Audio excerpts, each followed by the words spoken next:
Welcome to the Marvel Cinematic University podcast. I'm your host, Anthony Canton III, and we are not covering Marvel movies or shows or any Marvel content today. We have something different for you planned, but what we do always plan for is patreon.com/mcuniversitypod, where you can get our bonus content. We're going to get to that Batman movie, I swear to God. We'll do it before this month is out, and subscriber mailbag, amongst other things. Plus, you get into the Discord, and we have a lot of fun there and different topics and all of those things. So $3 if you want a piece of that action.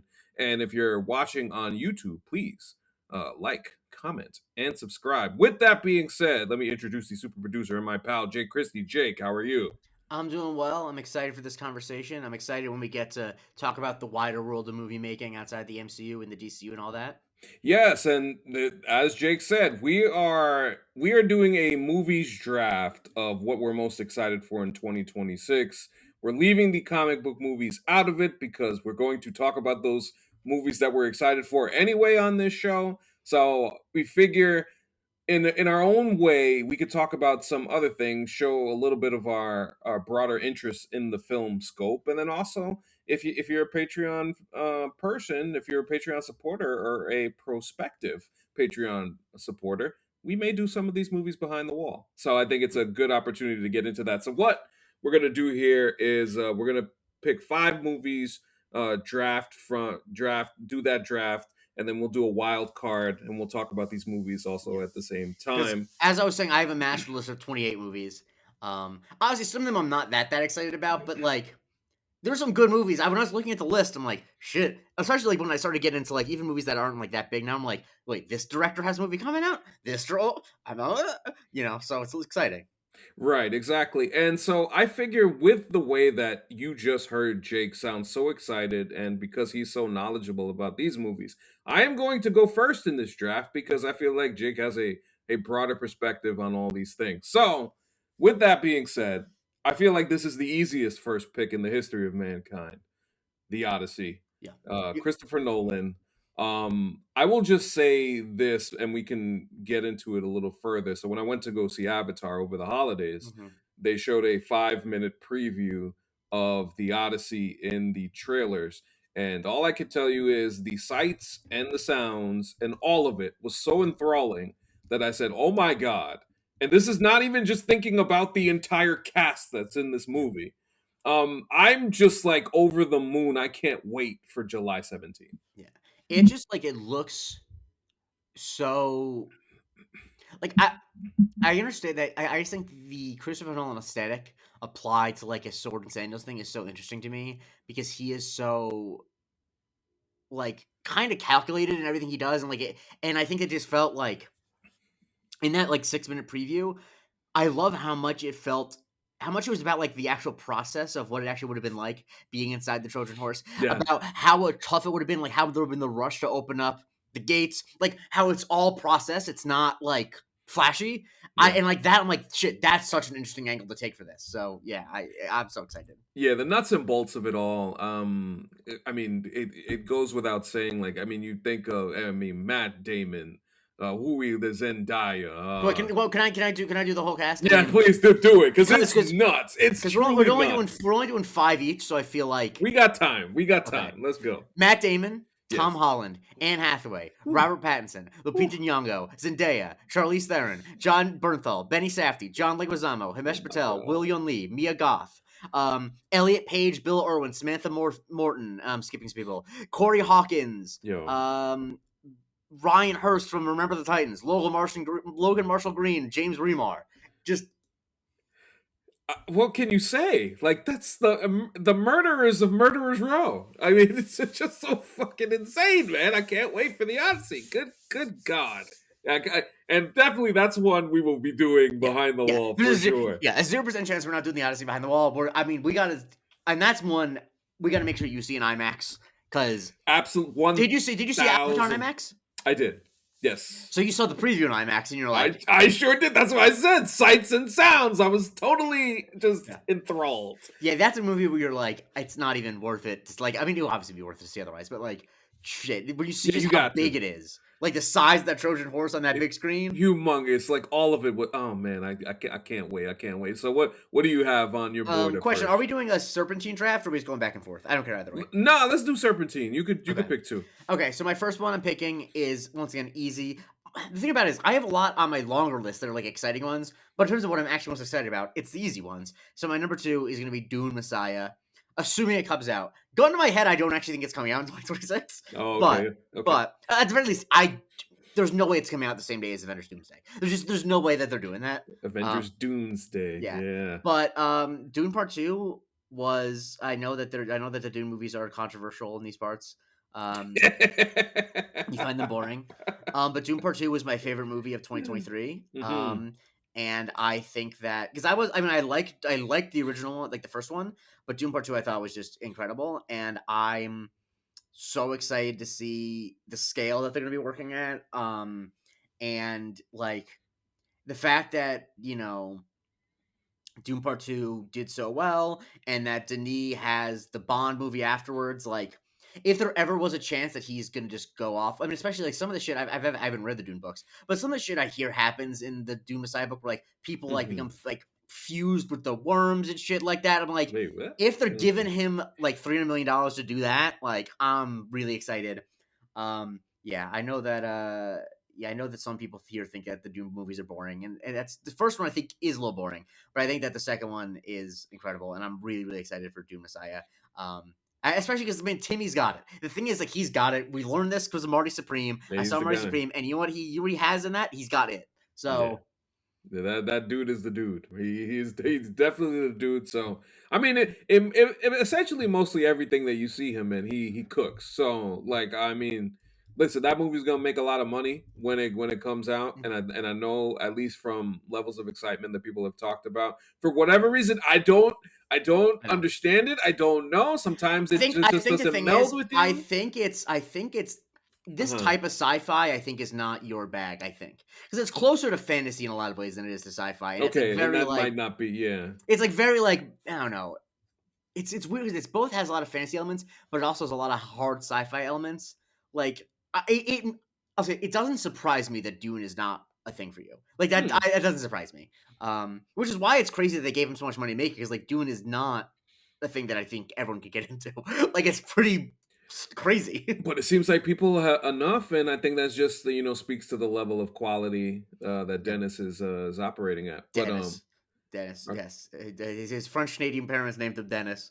Um, sorry, it's all good. Dennis Villeneuve. Um, uh, but Jesus, let me drink this water. shouts to Denis. Yeah, I'm excited for Doom Messiah, Shout out to Dennis. which is of course is coming out, Sorry, Dennis. which is almost Sorry, certainly Dennis. coming out in either in November of 2026 or like March of 2027. Like it's because there's no way that they're gonna fucking split the IMAX screens. They just wouldn't do that anyway. Mm, Um, my third pick. I'm sorry, my second pick. yeah. No surprise, chalk. I'm going with Disclosure Day. Steven Hey. Spielberg. Yeah. Yeah. Yeah. I mean, because I'm someone who my favorite Spielberg movie changes on any given day, but a lot of the times it is Close Encounters of the Third Kind, which is Mhm. I can already hear longtime listeners rolling their eyes because that is the most Jake Christie answer of all time. But I think that Steven Spielberg, when it comes to sci-fi and specifically the ways that people would interact with aliens, is something that he's so interesting and good at. And he's doing an alien sci-fi for the first time in like 20 years. It's his bread and butter. And that trailer, man, like I couldn't tell you the first thing about that movie. It's got weird spiritual shit in it. It It's looks it looked gnarly and a little scary because on top of that. So yeah, I'm definitely in. I think the thing about what the vibe I get from it Hmm. is it feels like it's going to be trying to tackle a lot of big questions, and that's usually a thing that is like a red flag for most filmmakers. But it's like if Steven Spielberg wants to do an alien movie again when he's almost 80, like it's like when Martin Scorsese's like I'm gonna do a gangster movie. It's like just let him cook, move us a step aside. He's the best at it. Like he not like but. Like who's been better at making movies about aliens coming to Earth than Steven Spielberg? You know what I mean? Like it's insane he's doing another one. I'm so excited. Yeah, I think if anything, um, I thought the way that they kind of portrayed Emily Blunt in Mhm. this, and she looked like she was doing such a great job with the whole hypnotism angle of Yeah. it. Where it's just like, yo, what is going on here? And that I think played out so well in the trailer when I saw it. So I mean, listen, this is one of the last. What was the last Spielberg flick? The Was it most recent one was The Fablemans. the Fablemans, which I did not know how much that I was gonna love that movie, but I I love that love movie that so much. movie. That's It's one of my so favorite good, movies the last 20 years. so good. And I think that like I think it's very interesting to me that he's deciding to, after his most personal film ever, to go back to kind of his bread and butter. Yeah. And like I think in a lot of ways that normally would be seen as like he's retreating, but I feel like it's almost like he's going to try to. I don't know. This movie doesn't. It feels like it's so much about humanity and instead of being about like spectacle or whatever. And I don't know. I also like after Wake Up Dead Man, I have all of the Josh O'Connor stock in the world. Not that I didn't already have plenty from Challengers and what have you, but like Mhm. I just he looks like he's gonna be incredible in this movie. And you got Coleman Domingo in it, who shit. I mean, Put Coleman in anything, and we yeah, cooking. yeah, Um, yeah. I it's just like I was like, yeah, man, let's give Stevie one big. He can do more if he wants, but one last big sci-fi epic, and then the Hollywood might be crumbling, but we can rely on that. yes, 1000%. I'm with that. All right, so for my next pick, it's so funny as I was thinking of this. It's so funny in the sense of when I saw the poster posted for this movie a couple days ago online. I was just like, "Oh, really? Mm-hmm. We're now getting this?" And boys and girls, we're doing the math. Godzilla minus zero. Oh my gosh, I cannot wait. Godzilla minus one was a movie that I kept hearing about from everybody and their mama and Mm-hmm. they papa and their cousin and their brother and sister that it was great. I didn't get a chance to see it. So one day it was I believe this was 2024. The wife and the kids were gone. They were gone. So I had a chance to sit down by myself and watch it. Mm-hmm. And I could not believe what I saw. That was one of the great movies I could ever think of. I Man. remember, and I'm not saying this to put you on blast. I remember you were skeptical. You were like, because you're like, how good is it? Like, it's because you're like, I saw the other Godzilla movies, like they're pretty good. I'm like, no, like no. Like, because I don't know. I'm not trying to put you on blast, but you didn't believe it. Uh-huh. You were like, there's no way a Godzilla movie is gonna be that I good. mean, they called it the great of the greats, and I was just like, well, I mean, I listen, Godzilla and Kong, all them Godzilla Kong Yeah, before you yeah. go, Godzilla and Kong, all them the movies, and then you especially got Kong with the looking like he left the stove on his face. That's perfect, perfect. That is my wheelhouse. I'm in there, but I could not believe the level of emotion, the level of devastation on them folks' faces as that goddamn Godzilla was blasting people with the goddamn laser. And then at the very end of the movie, I was just like, oh shit, Mm-hmm. what an end! What a Yeah, close! it's such an emotional. It's such a, and it's a beautiful movie. I love that movie so much. Um, yeah, man. I just, yeah, it's so emotional. It's crazy that a Godzilla movie makes you emotional thinking about it because it's also like such the power of international cinema where you can like you learn a lot about post-war Japan, and that's what it's about. Like it's real. Yeah. Obviously, I mean, the original Godzilla story also is about post-war Japan, but like I don't know. It's in a league of its own. It's incredible. Yeah. The fact that it functions so well as a Godzilla movie and is also like a heart wrenching drama about, you know, disaster and what have you was really incredible. So yeah, what's your, and if you have no more to say, what's your third? Well, this was very difficult, but I feel like I'm gonna leave one of them because I think you're probably gonna pick it soon. So I'm gonna actually go with Michael, this Michael Jackson adaptation. Hmm. I am very, very intrigued at how that's going to go. I think we got Coleman Domingo playing Joe Jackson, right? Yes. Yeah. I mean, dog. Like, and then that first trailer that you see when you go to the movies, when I went and seen it, I was like, oh, this looks and feels so legit that I'm just fascinated to see if they actually get this right because this is obviously this is a big deal for a lot of people. Can I ask you a question that might throw a wrench into this pick? Do you know about the lawsuit issue and why it's being split into two parts? I do not know about the lawsuit. So it was originally supposed to be one movie, and it ended with like the stuff with the trial and the Neverland Ranch stuff, right? Oh, okay, okay. Right. But then after they finished shooting, a lawyer figured out that during the settlement with the kids, one of the stipulations was that that event was never allowed to be portrayed in a movie or television show. And so now what's going to come Ooh. out is a re-edited version that's part one, and they're currently working on part two, even though it's never supposed to be two parts. I'm not saying that to spoil it for you, but like that is why it's not on my list. Also, because Michael Jackson was not, I didn't grow up with him, but like I'm morbidly curious as to how it is because they had the whole movie done, and then they're like, wait, the third act you're legally not allowed to show it on camera anymore.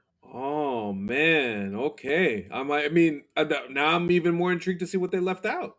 Because I think it's gonna be very fascinating. Because it's unlike a lot of movies like that. It's from a real director. Like Anton Fuqua has made some bullshit, but he's a real director. He's not just Yeah, like some guy. I think Coleman Domingo is gonna be incredible. I'm very fascinated about the lead performance because that could easily be mockable. Like if you don't get it that could right, go either way. Yeah, easily. because he's clearly trying to do it exactly, and that's always scary. If you know what I mean.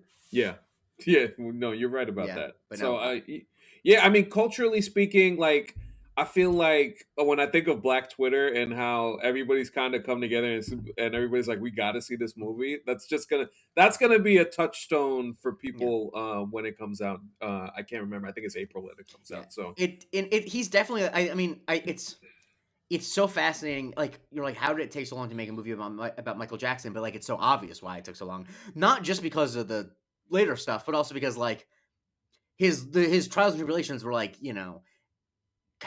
it's I right. think I'm very interested to see how they portray the Joe Jackson stuff, whether they pull punches. Because like that's the interesting thing about him, like in terms of a movie to Well, me. the TV. The funny thing is, like, I think about the TV Yeah, movie, and that did it. Like, yeah, that did the necessary yeah, stuff. It got into the whippings and all the other stuff that you wouldn't. But that, I mean, that was what the '90s when that came yeah. out. So Because like I think as I think we discussed, I'm always a little worried when it's like this is being written and produced by like his nephew, and it's like okay, are we good? But and so I don't know, but I hope that I think that if they get the Joe Jackson stuff right, I think that that's gonna be compelling because Coleman Domingo as Joe Jackson is just like I did. That's just like, yo, I am seated. I'm ready. I'm ready. Let's go.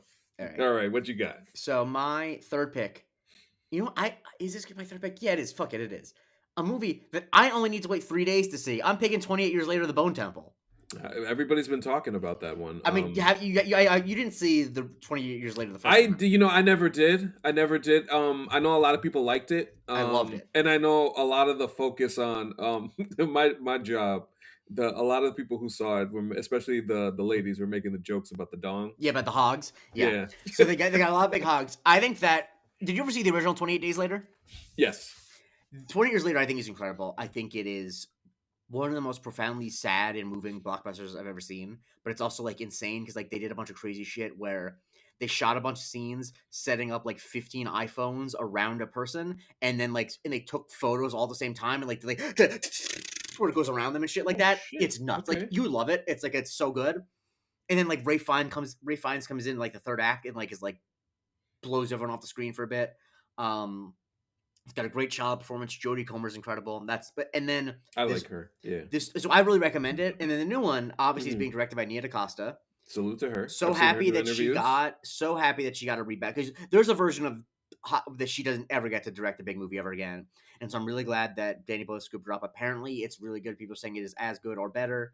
Um, and apparently like the way that the first one ends is a cliffhanger where you get introduced to a whole new group of like gang of characters led by Jack O'Connell from Sinners, right? Sinners, Yeah. and I'm so excited to see them. And then the rumors are that this is going to lead back into Cillian Murphy's character coming back for part three. So I'm Mm. just like I'm so excited for the Bone Temple. I'm seeing it on Friday. Um, Nice. All yeah, right. I think that the first one that it's hard to say the first one because it's technically the third one in the series, but 28 Years Later got I think kind of overlooked because it came out pretty early in the year last year. Mhm. But I really recommend anyone who hasn't seen it. I think it's really a special movie, and it's so much more. like it's a movie where it's like, right, Danny Boyle is like a great director, and it's not just like this is not because it's like kind of like Disclosure Day, except with like he's like he had a couple hits and misses, Right. did TV for a bit, and then was like going. And it's like, oh, he's going back to his old well, and it's like in a lot of ways I would feel like sad, like, oh my god, Danny Boyle can't get a movie made unless it's a 28 Days Later sequel, and he is like, no, I'm gonna like make a completely different thing. And I'm gonna make a movie about falling empire and about the bonds of people in like a just destitute society and stuff like that. It's great. So I'm really excited for the Bone Temple. Also, great fucking name, the Bone Temple. You just want to see. It is a great Yeah. movie name. And then my next one, honestly, I'm sticking with horror. I Okay. think that this movie's coming out next year. It's tentatively. I would not be surprised if it comes out in 2027. Hmm. Do you know what Zach Kreger of Weapons' next project is? Oh yeah, that's the Resident Evil, Yeah, right? making a Resident Evil movie. Yes. Oh And I say yeah. this as someone who I've seen the first two Mila Jovovich Resident Evil movies. Honestly, not much of a fan. They're fine, but Zach Kreger doing a zombie movie. I mean, Zach Kreger doing a movie Yeah. is going to be in my top 5 probably. I mean, Well, I like the premise of it. I believe it is. I can't remember the young man's name Austin from Weapon. Abrams. Austin Abrams. So like apparently he is somebody looking to pick up medical Yeah, supplies, and it's like a real and time movie. yeah, it's a real time movie. So like that hearing the premise made me interested already, and then Zach Kreger's doing it. You're already locked in. So Yeah. absolutely. I mean, I don't know a lot about it. I know they shot it, I think, in Hungary. And yeah, I'm just really excited for it because he just seems excited about it. And like, I don't know. I mean, after Weapons, shit. I mean, Hey man, yeah, anything he wants to do, weapons. man. Weapons is a classic, man. That's Already, honestly, already a classic. yeah, weapons. I love that Yeah. movie. Yeah, I For mean, yeah, sure. Zach Cregger at this point, I think is after 2 movies, he's in my top 10 directors. If they're making a movie, I'm most excited for it. Like honestly, yeah, I think that's probably top 10, not like top 5, but top 10. All right, what's your fourth pick?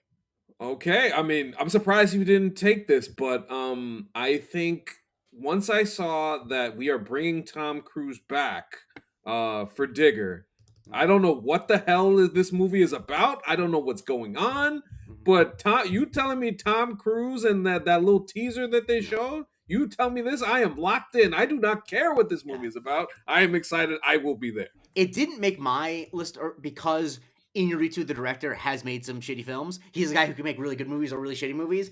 I'm hoping this is a good one. Digger is on my master list. Hmm. Um, but yeah, We'll man, get into that at the end. I'm just so excited to see Tom Cruise fucking acting again. Yes, it's gonna Because be when was the great, last time man. he like really acted as as a character that was not like a superhero? Oh, geez. I mean, you think about all of these other things that he's done. They've basically been. I mean, it's so funny. Like Jack Reacher, he was just Ethan Hunt as Yeah. Jack I mean, Reacher. oh yeah, I think you got to go before. I think I think you got to go before the 2010s. Like let's see. Yeah. Let's see. So we got Mission Impossible. I mean, Rock of Ages maybe, but no. I mean, Yeah. like the answer, like and like because the actual answer, I think the last time you see him like actually do interesting acting is also an action movie. I think Edge of Tomorrow maybe or Yeah. American Made kind of, but even then he's kind of just playing cool guy. Like so he's done like stuff I like. I mean, obviously I like almost every. I'm looking at these movies. I'm like, other than like the fucking Mummy, I like all these movies. The Mummy. Oh my But God! like Remember the the last Dark movie, I think he like Universe? played like a regular guy was fucking Lines for Lambs, a movie I've never seen. Mhm. Like, but I mean, people forget, man. He's one of the best actors ever to live when he wants to be. I mean, there are very few performances I've ever seen better than him in Magnolia, and I would like to see him get back to that. Listen, I love Ethan Hunt. Ethan Hunt forever, always and forever. But at the same time, I am the level of intrigue and excitement. I'm like, I want to see what he got cooking for this one. Mm-hmm. So that's definitely that one. And yeah, the Ryan Gosling Project Hail Mary. I am very I That was love my me a next pick. I love me a good old alien story. I love me a good old you're the only one who can do this. You got to do this, and we're gonna go up there and find out. Yeah, March. I will be there. I'm very excited for it. All right, so that I'm excited about because it's Phil Lord and Chris Miller who did the Lego movies and 21 Jump Street and who got fired off of Solo, a Star Wars story. Um, Yeah, I'm just excited. Ryan Gosling is a movie star, and it's from a book by the same guy who did The Martian.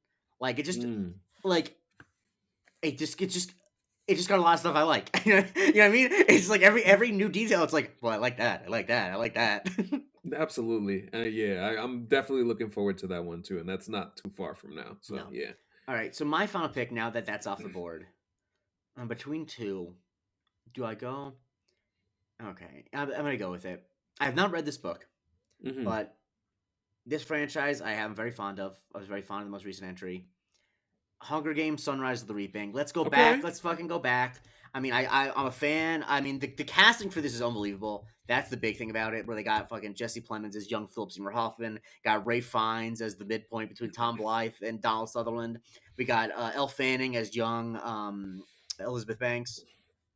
Allegedly, we gonna get a Katniss, Katniss yeah, Everdeen yep, yep, appearance. So that yeah. that that's I that's mean, fascinating too. there are some like there are definitely movies that are like more highbrow on lower on my list, but the thing about me is like I'm just more excited for the big movie, even though there's certainly movies on this list that I will enjoy more than The Hmm. Hunger Games: Sunrise on the Reaping. But like I'm excited for that in the same way I'm not excited for like an indie movie that may or may not be good.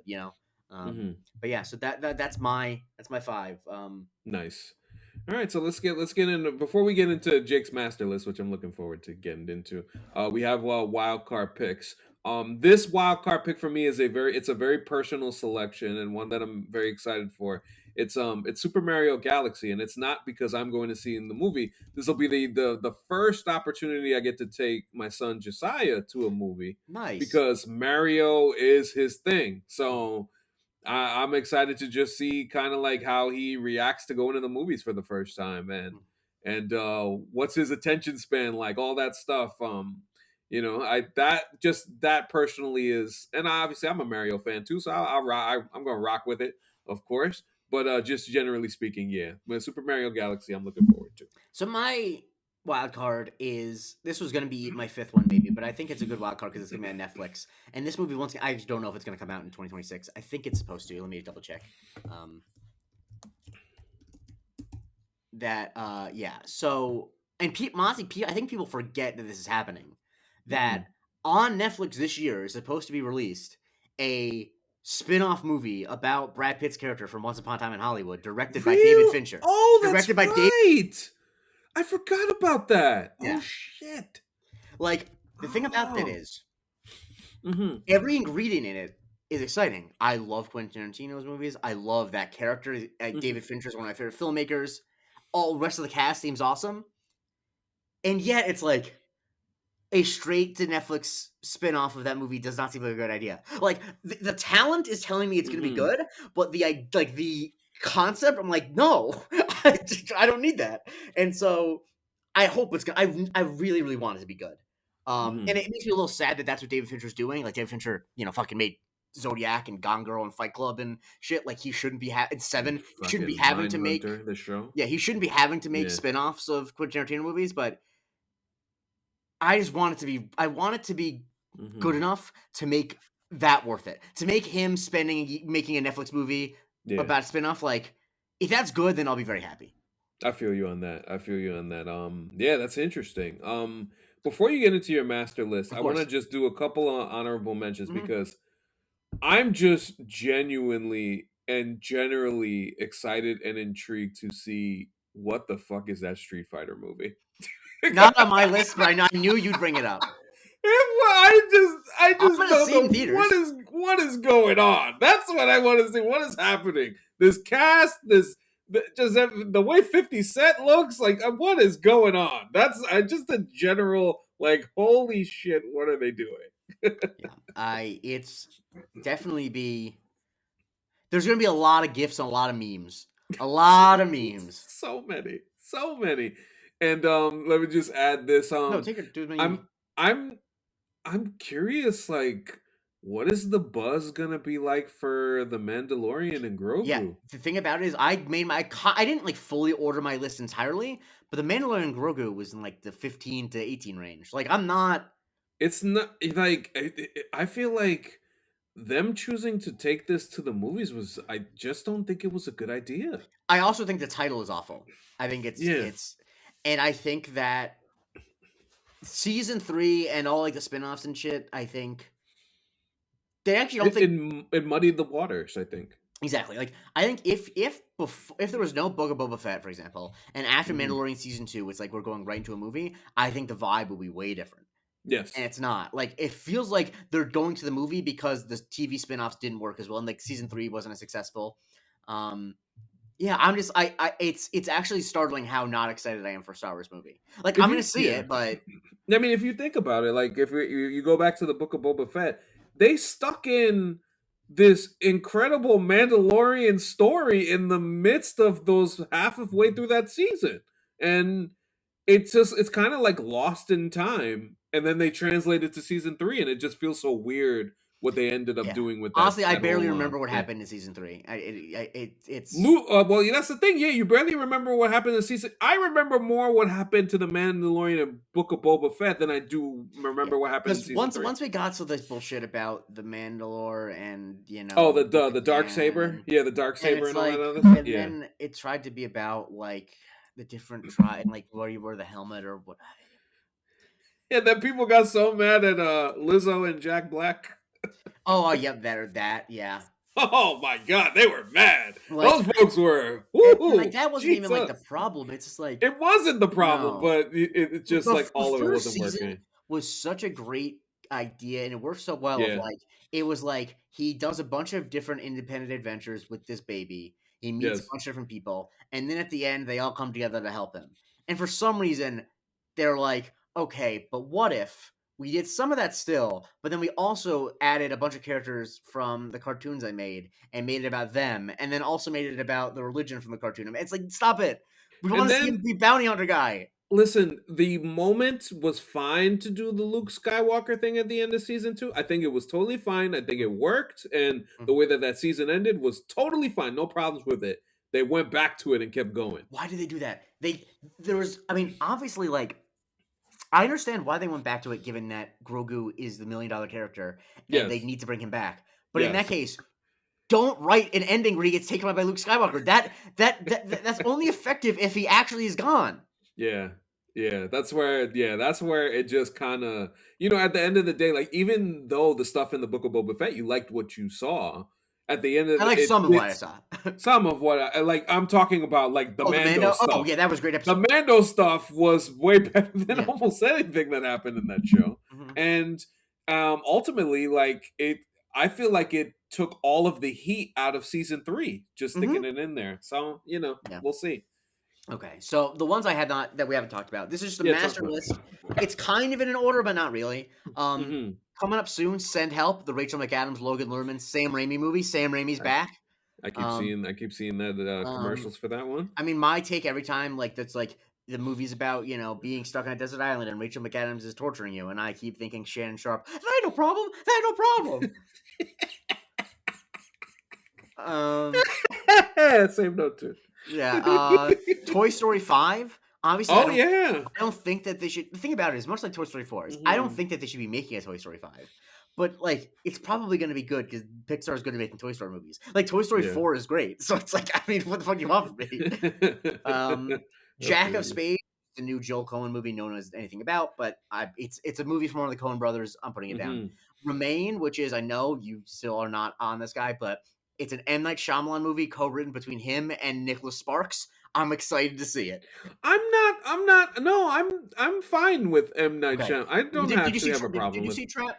I liked Trap. Trap is good. Trap. I'm glad I Trap liked is good. Trap. Trap is good. The thing about Trap in particular is people who are like are really vehemently angry about Trap. I'm like, you don't respect the director you're watching enough because you think that you're smarter than M Night Shyamalan. You think he doesn't know he's making a silly movie, and he absolutely knows he's making a silly movie. Like Kid Cudi is basically like drooling over Josh Hartnett half the movie whenever he sees him, and it's like people are like, this movie's so stupid. It's like, no, I know the movie is. Very enjoyable movie. Then I'm not. I wish she wasn't doing this, but Greta Gerwig is doing the Narnia movie. So I mean, Okay. the Social Reckoning, the Social Network sequel, which could either be really good or be really awful. My guess is it's probably gonna be really awful because Aaron Mm. Sorkin is 1 for 3 in terms of being good at directing stuff. Um, but whatever. We got Werewolf, which is the Robert Eggers werewolf movie because he did Nosferatu and now he's doing Werewolf. Oh, he out here in these streets, boy. because he loves nothing more than being like, I'm gonna get 14th century shit correct.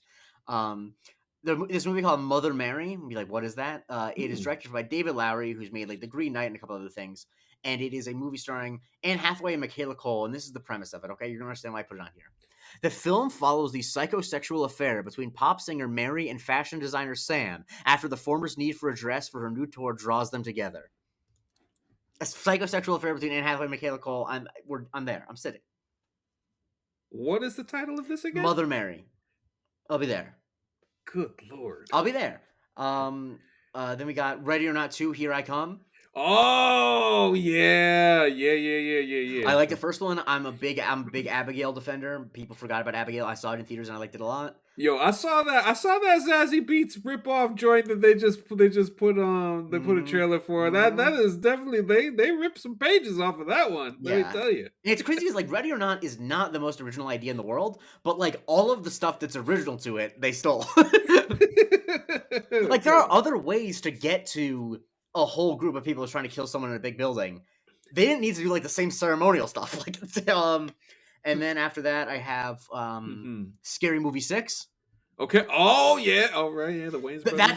That's very hit or miss though, because like the thing is, Yeah. we're all excited for it, but Yeah. like let's not pretend that the Wayne brothers have made a good movie in like 20 years. Like we can't. Like you know what I mean? Like shout out to Little Man. yeah, exactly. Like shout out to Senseless. Like think about it, like White Chicks came out in 2004, and that is like a borderline. Oh, like they haven't. Like I don't know anyone who's sticking up for like a haunted house. I mean, I didn't see it, but anyway. Oh then man. Ink, which is Danny Boyle's movie about Rupert Murdoch. That's just me being a dork. Oh, and let me just quickly say before you continue, yo, Scream 7, go to hell. Yeah, it's not on the fucking list. Go to hell. I'm someone who I don't believe, most of the time I do not believe your media consumption is a reflection of your morals as a person, except I do believe if you pay money to see Scream 7, that legitimately makes you think less of you. Honestly. Shame. It does. It honestly does. Shame. Like it's yes. Because a lot of these times these things are complicated. This one actually is not complicated at all. No. Like it just is, you're just supporting silencing people for being pro-Palestine. Anyway, a movie. Good Luck, Have Fun, Don't Die. It's the new movie starring Sam Rockwell. It's directed by Gore Verbinski, who did the 3 good Pirates of the Caribbean movies. And then he made some shitty movies. He made he made Rango, which is good, but then he made Lone Ranger and Cure for Wellness, which has its offenders. But anyway, he hasn't made a movie in like 10 years. But it's a movie where Sam Rockwell plays a guy from the future who has like 60 minutes or whatever to convince a diner of people that they need to kill AI or whatever. I'm excited. Cool. Okay. Teenage Sex and Death at Camp Miasma, which is the new movie from Jane Stormbrom, who made the movie I Saw what the a TV title. Glow. She made I Saw the TV Glow, they made I Saw the TV Glow, which is the queer sci-fi coming of age movie that was really big a couple years ago. That I'm sure you've at least heard the title.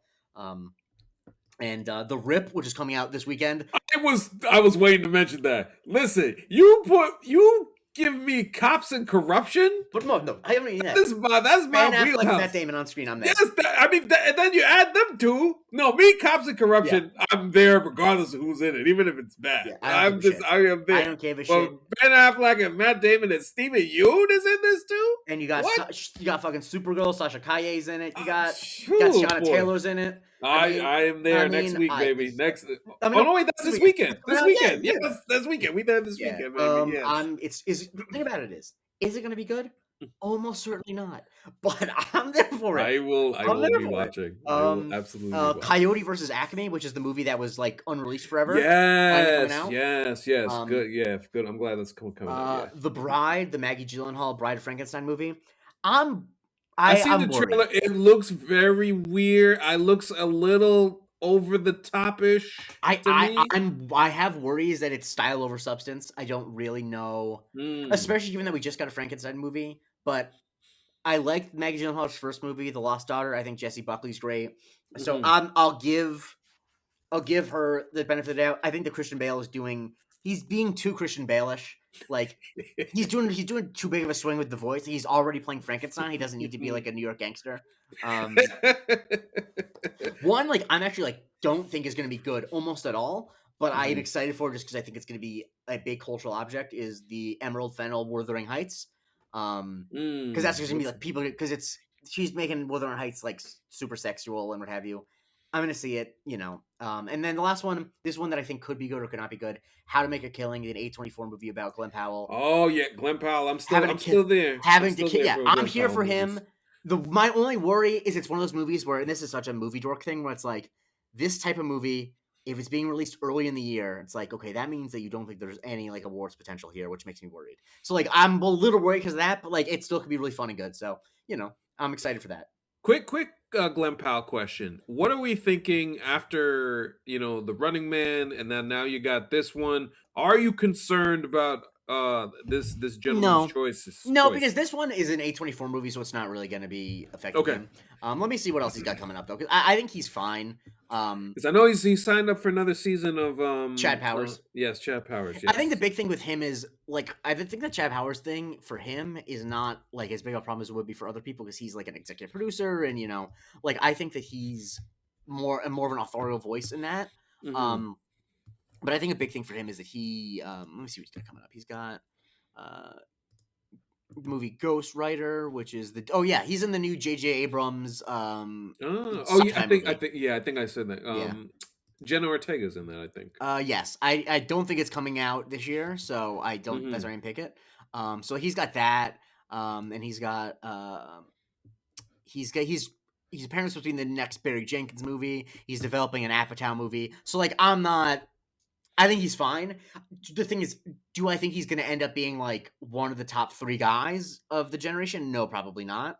Like, I Mhm. think that, like, you know, even though he's like a good like 8 years older, like I think he's not going to be on Chalamet's level. I think honestly, Michael B. Jordan's passed him already, and I think he's in danger of getting lapped by Austin Butler. But like, he's gonna have a fine career.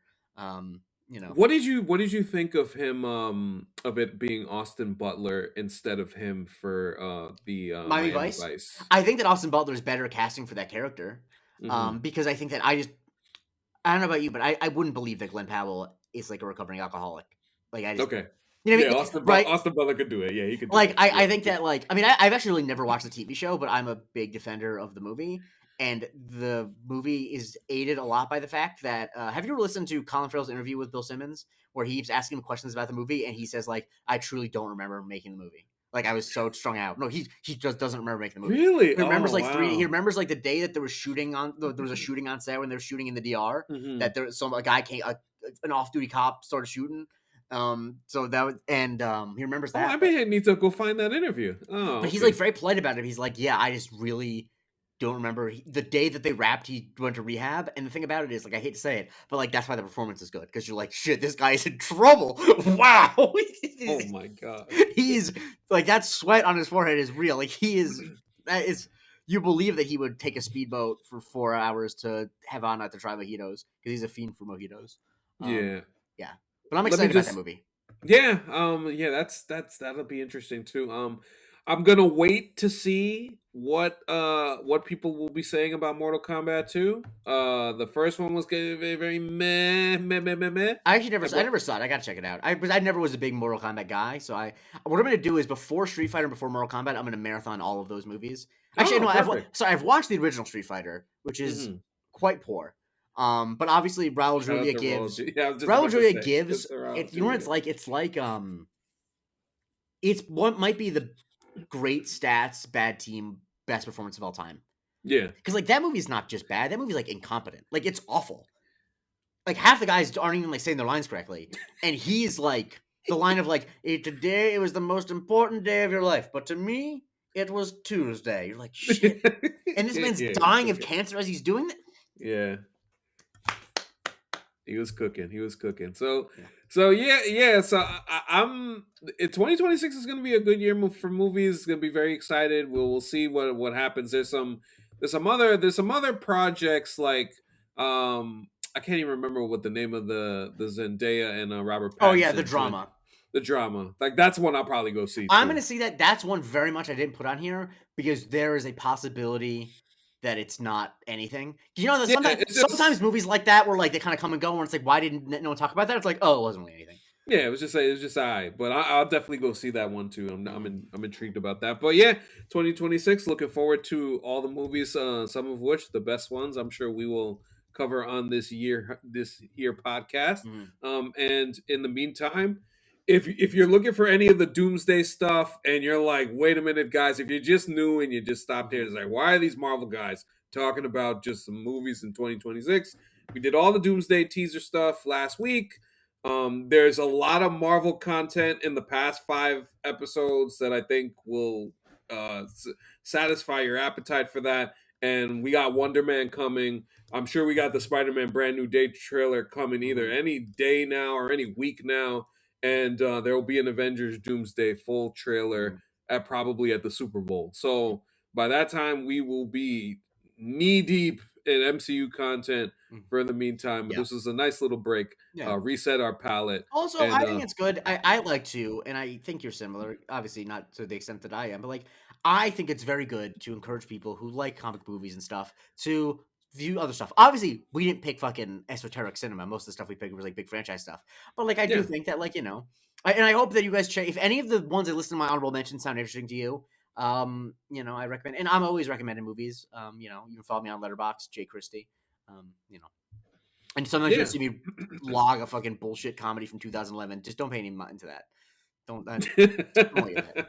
Don't look But like, why did yeah, I watch That's My Boy on a Friday night? I don't know. Fuck it. oh my gosh. But yeah, I think just generally speaking, like going to the movies is wonderful. And if you get an opportunity to do so, you Mhm, should. mhm, It's a unique experience. It's a fun experience, whether you go with somebody or even go by yourself. mhm. Sometimes going by yourself is better, in some ways. Yeah, so I would say like 2026 is gonna be fun in terms of that. And then we will be back next week and throughout the month, continuing our coverage of what's going on in the MCU. And with that being said, Jake, where can we follow you, sir? You can follow me on Twitter at the J Christie, on Blue Sky at J Christie, on TikTok at the J Christie. I will also note a quick movie recommendation I do want to make if you're interested in seeing a Sure, movie go that's ahead. quite good.